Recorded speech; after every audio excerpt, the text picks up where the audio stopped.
Mr. President, ladies and gentlemen, I have only recently come here from the United States of America. And that being the case, I cannot stand before this august body without prefacing my statement in defense of closer unity of Africa, without stating first my unconditional solidarity with President Maduro and the government and people of Venezuela, who are currently under attack, savage attack, by the declining world hegemon of the United States. I think it's absolutely necessary to say that coming from that country, and especially looking at the fact that the United States travels the world preening, presenting itself as the guardian of democracy and the rights of the peoples around the world, where the reality is that Africans who are colonized in the United States represent at least half of the largest prison population in the world. There are more Africans in prison in the United States than there are people in Djibouti or in Equatorial Guinea. And so we find it very difficult, also recognizing that by their own estimates, it would take 228 years for the income of Africans colonized in the United States to equal that of the colonial white population. So it is absolutely necessary for me to stand here today before you expressing total opposition to the United States government terroristic actions against the people of Venezuela with an attempt to starve the people into opposition to their government. Mr. President, brothers and sisters, comrades, it is also necessary for us to say that this question of a closer union with Africa, or between Africans, or within Africa, is not a purely academic question, despite the fact that this debate is occurring within the pinnacle of bourgeois academia.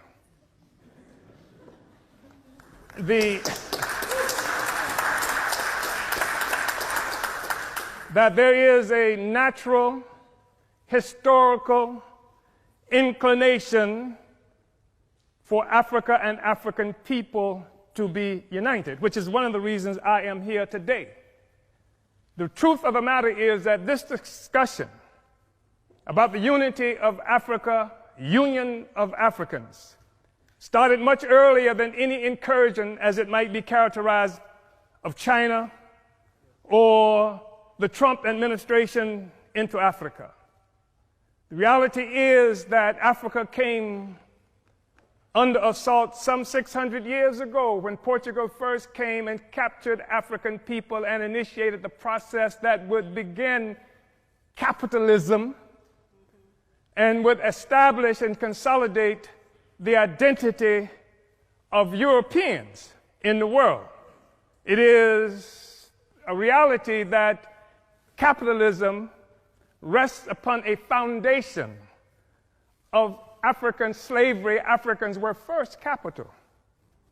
And in order for this to occur and to last, it was absolutely necessary to keep African people divided so that we could not resist this horrible incursion on Africa that continues up to now.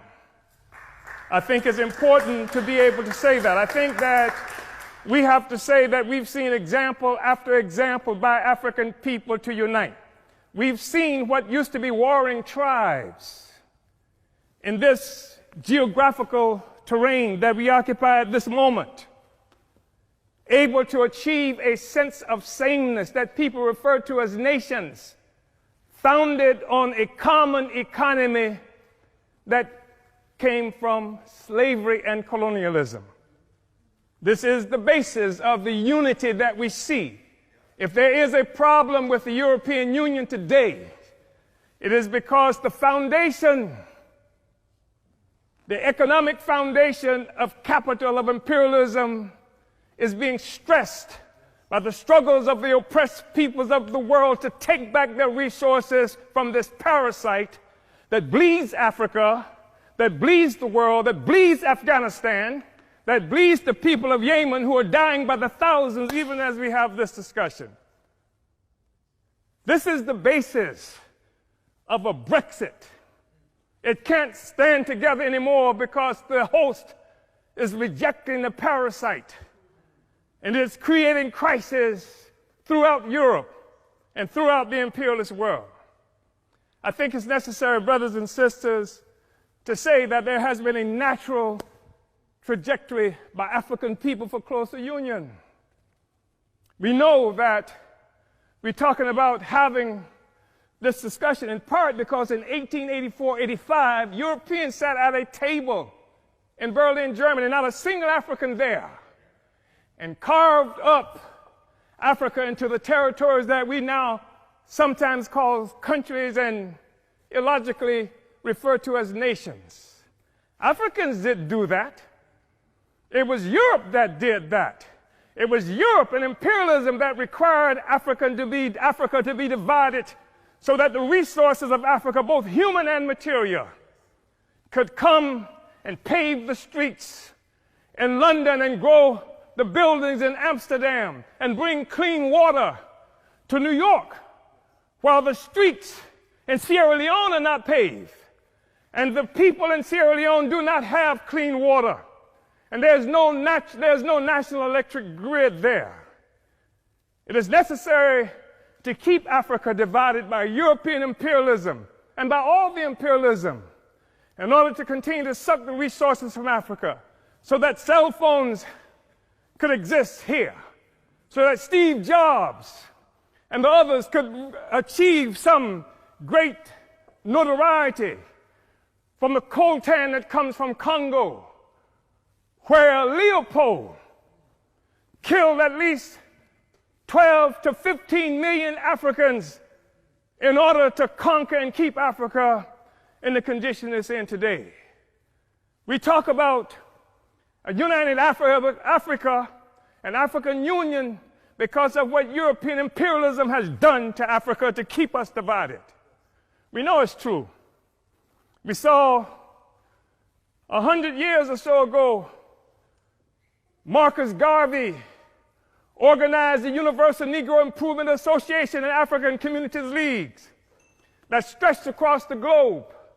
More than 11 million African people everywhere were connected to this.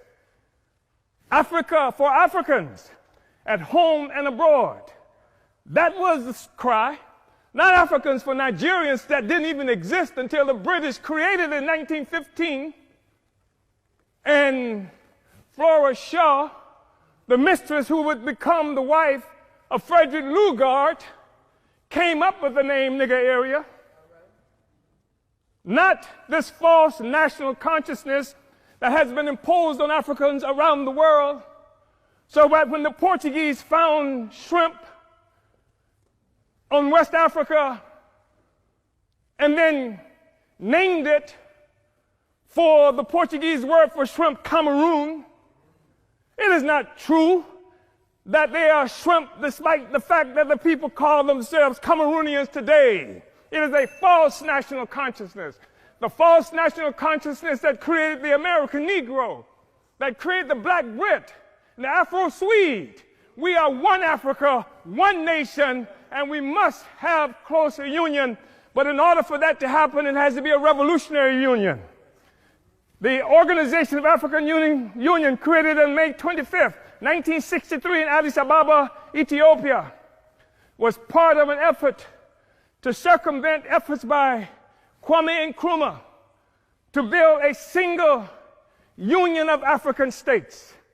And instead, we come up with an Organization of African Union that codified the colonial borders that were created by Europe in 1884 and 85. We have to be able to break out of this, but it's going to take revolution in order to do this. African revolution in order to do this. African revolution that will destroy imperialism and the world economy that's responsible for the growing immiseration of the masses of people around the world. Uhuru.